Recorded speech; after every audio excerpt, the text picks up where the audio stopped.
Sur cette affaire qui vous a, vous aussi, sûrement fait réagir. Votre argent, Maud Descamps. On va parler de la manière dont on fait nos courses. Alors, le e-commerce poursuit son ascension, donc on parle du commerce en ligne évidemment, plus 6% de chiffre d'affaires pour les courses en ligne l'an dernier, ce sont les tout derniers chiffres qui viennent de sortir.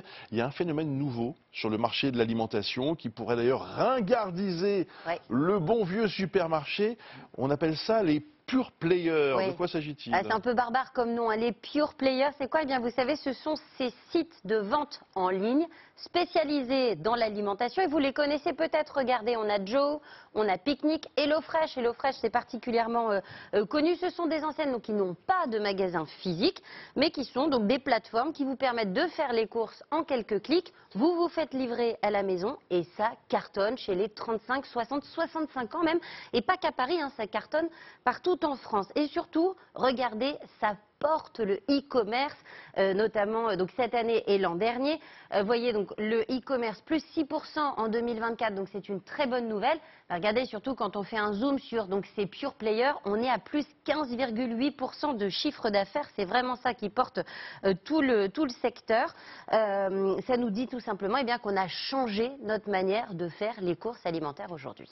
Oui, enfin, au lieu de prendre un produit sur l'étagère en rayon, on clique. Est-ce que c'est vraiment révolutionnaire? Alors, détrompez-vous, mon cher Bruce, c'est bien plus que ça. C'est un changement bien plus en profondeur. En fait, quand vous cliquez pour acheter en effet un pot de sauce tomate ou 400 grammes de viande hachée, vous ne faites pas simplement prendre un produit virtuellement sur une étagère pour le mettre dans votre panier. En fait, vous achetez un service. Premièrement, vous achetez quoi? Du temps gagné. Ça, je vous en ai déjà parlé. 2h30 par semaine. Ça, c'est le temps qu'on passe à faire les courses. Quand vous êtes à la maison, devant l'ordinateur ou sur le téléphone, c'est du temps gagné. Deuxièmement, vous achetez quoi? Vous achetez du confort et du conseil. Parce que regardez, par exemple, là, on est sur le site de Joe. Qu'est-ce que vous faites? Vous achetez en fonction des recettes. C'est-à-dire que vous planifiez tout votre menu de la semaine. Vous faites vos courses spécifiquement en fonction des recettes que vous allez faire. Donc, vous maîtrisez le gâchis.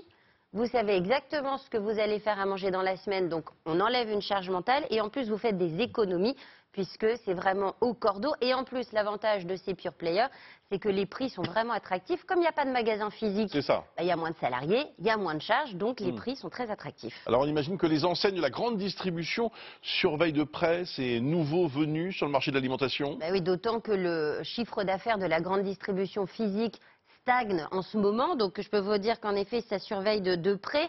Je pense que ces pure players vont un peu dépoussiérer nos bons vieux supermarchés.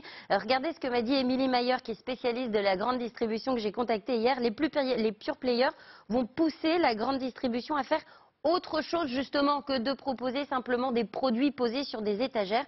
Oui, les pure players sont en train de ringardiser nos supermarchés. Désormais, on veut du service, on veut du conseil, on veut des enseignes qui nous facilitent le quotidien et pas seulement des simples produits à mettre dans son chariot. Bon, la seule limite qu'il y a, c'est le lien social, puisque on rencontre personne quand on fait ses courses comme ça en ligne. Mais bon, on peut pas tout avoir dans la vie, les amis. C'est pas mal. Oui, c'est pas mal. Mais il faut que la grande distribution s'adapte aussi à cette génération-là et essaye de proposer la même chose sur les différents sites internet. Ça marche aussi, ça. Bien sûr, et certains le font déjà et on voit que les supermarchés pensent déjà au coup d'après, notamment aux services. Normalement, les fiches recettes, ça cartonne.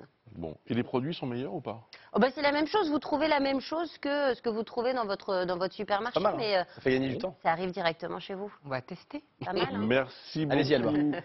Julien Arnaud, l'œil dans le rétro. Ce matin, vous nous parlez des concierges.